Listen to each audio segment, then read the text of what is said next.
Chris Cotillo. Chris, how's it going? Good. It is also a night out. I just stepped away from a plate of wings at Buff's Pub here in Newton. So, in the midst of it all right now. We'll have to make this quick then. I appreciate you stepping away from that. Red Sox, 10 wins in a row. We're still less than a month from the Rafael Devers trade. And here we are. What a 180. Being around the team the last week or two, did you notice any sort of change in tone or demeanor or anything that maybe could have hinted that this kind of turnaround was coming? No, I think this team is one where, the highs are high and the lows are low. We've seen that kind of throughout. Think about heading into the Devers trade and the days after they won 6 in a row. They came out of that, a bad series in San Francisco, a horrendous series in Anaheim, maybe one of their worst of the year. They lost 6, in a row there too. So I think it's one of those things where, we've seen this team be inconsistent. A 10-game winning streak, their first since 2018, probably wasn't on the table for a lot of people. But if there was going to be a stretch of time when it happened, I think this made sense. The Nationals are horrendous. The Rockies are historically horrendous.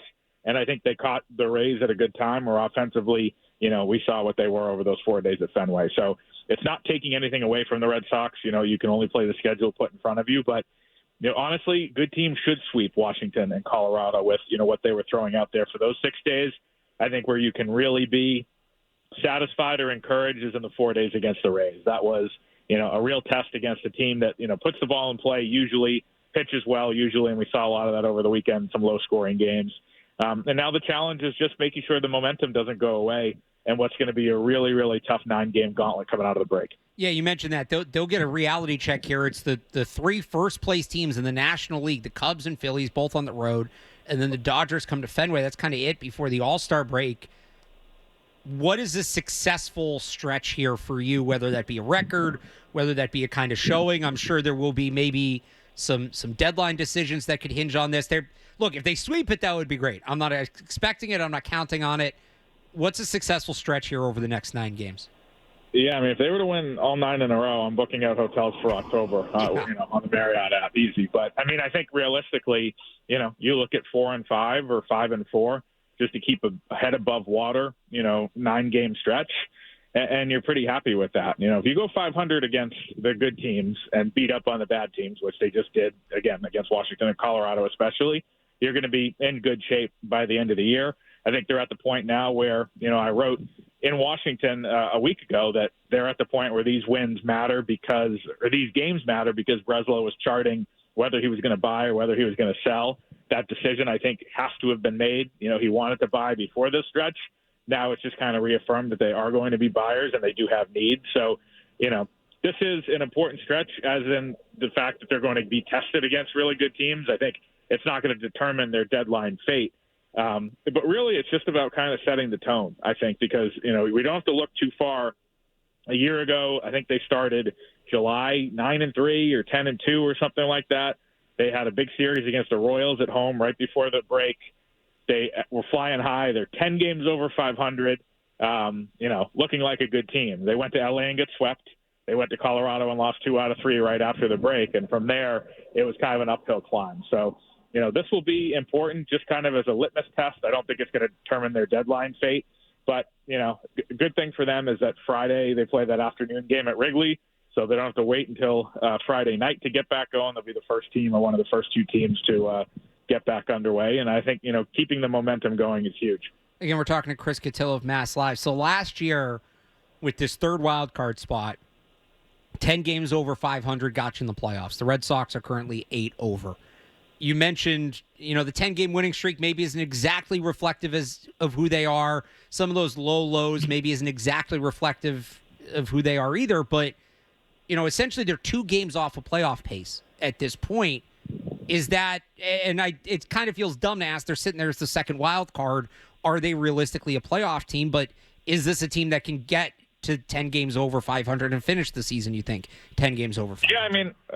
Yeah, they do have the toughest. I saw one metric today that said they have the toughest schedule from here on out. I think we focus on this 9-game stretch because they go to Minnesota and it lets up a little bit and they play some middling teams there in early August. They do have a road trip to Houston and San Diego that's going to be tough. They have 8 more games or 7 more games against the Yankees and 6 more games are against Toronto or whatever it is. So there are a lot of really good teams on the schedule. They've already played the Rockies. They've already played the White Sox twice. They played, they'll play the Orioles a bunch more, which is a bad team. I think it's, the issue being for baseball as a whole, there's a lot of middling bad teams in the American League this year. The Orioles, huge underperformers. The Royals and the Guardians, underperformers. The Rangers, obviously. The Angels are right around 500. So there's kind of that vast middle, and there's not that much in the way of elite teams to raise in that mix too. I think that helps a team like the Red Sox. If you can reinforce yourself at the deadline and pitch and have, 3 horses in the rotation, which they have now for a month plus, and Crochet, Giolito, and Bayo, then you can beat up on what is not a great league. I think, you look at it 10 games up a year ago, that was a better American League. There was a lot of really good teams, and the Tigers and the Royals and the Guardians all looked good. This year, there's the good teams and the elite, whether it be obviously Detroit and Toronto and New York in the East and Houston out West, but there's not as many legitimate teams. And I think, you'll see teams kind of signal whether they think they're in or out in the next couple of weeks, who's going to buy and who's going to sell. And for some of those teams, the decisions are hard. Do you think it being so wide open and the Red Sox, in some sense, having to play some catch-up, just they had that kind of rougher start, do you think there's any motivation to be one of the first teams to strike and maybe not wait until July 28, 29, 30 to make a big move and maybe in the next week or two try to get ahead of things? Yeah, I mean, there always is, I think, that motivation. Breslow, for everything we say about him, he is bold and decisive. I mean, he traded Rafael Devers after a 6-game winning streak in the middle of June, maybe one of the biggest June trades we've ever seen. So if the deal is right, he's going to be willing to do it, right? He basically, Crochet was early in the offseason. Some of these moves he's made are early and kind of makes a first strike type of a guy, and I think that's been kind of a hallmark of his tenure, at least with the big moves that he's made. The problem is it takes 2 to tango, and if you are, I don't know, pull a name out of a hat, a Tar Heel name, but Zach Gallen with the Arizona Diamondbacks is one of the better rental pitchers available.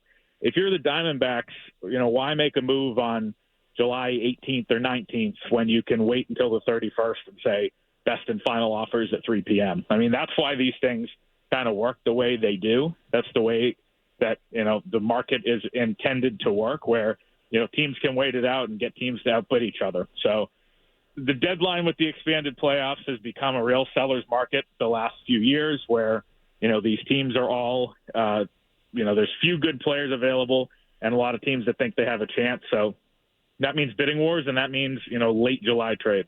Just to look ahead a little bit here, Chris, I know there's all this attention on this team that's won 10 games in a row, but they did have the draft over the last 2 days. Pitcher heavy, college prospect heavy. What did you make of their overall philosophy? And do you think these are mostly guys we'll see, or how focused do you think they were on maybe getting trade chips for the offseason? Yeah, I mean, they, I think, decided to have a high-floor pitching draft. They weren't taking the projectable 17-year-old from, the middle of Kansas that you could maybe see in 6 or 7 years. These were college arms, as you said, big-bodied college arms, which always project well. And I think pretty notably from the SEC, like all of them, like 10 of them out of the 20 guys that they took, big schools, 2 different guys from LSU that just won the College World Series. They picked a Division III kid who won that Division III World Series and was their pitcher of the year. So he has, championship pedigree. He had a big win, 14 strikeout game against Johns Hopkins and the powerhouse that is. So, I think that they were looking for guys who had been battle tested in whatever way. And I think they kind of leaned into that intangible a little bit. LSU guys, Auburn guys, there's a Kentucky guy, even some of the ACC guys they got, UVA, Wake, some of these kind of big baseball programs. I know, there's a chicken and the egg element to that, right? Like these big programs are going to produce prospects, but there's a lot of high school players on the board too, and they basically completely ignored that and went for, in the first round, an Oklahoma pitcher, then a Tennessee pitcher, and then a Virginia shortstop, and then 2 LSU guys, as I said. So they definitely were, looking at guys who have performed on the big stage in college. And I think, as Devin Pearson, the amateur scouting director, said last night, they think that that's actually telling of guys who might be able to perform in Boston someday. Obviously, we'll find out in about 5 years. One more for you, Chris, before we let you go. Chris Cotillo, who already shouted out the Tar Heels once. I just have to ask your expectations for Bill Belichick this year. My whole thing since the beginning was it's Carolina football. The floor is so low that, the ceiling might be high, but the floor is pretty low. I mean, it's been a program that has always underperformed, so it's not like he's walking into an Alabama or an LSU and completely tank them with old school ways. I think he's going to find a way to outcoach, whoever is on the other side in about 5 or 6 games. I think that the gap might be that big as long as he hasn't lost his fastball. I think they're going to win 8 or 9 games, even with a not that talented roster. Of course, I'm biased. Of course, I already had my tickets for the TCU game on Labor Day night, but it's exciting for the program. People are fired up about it.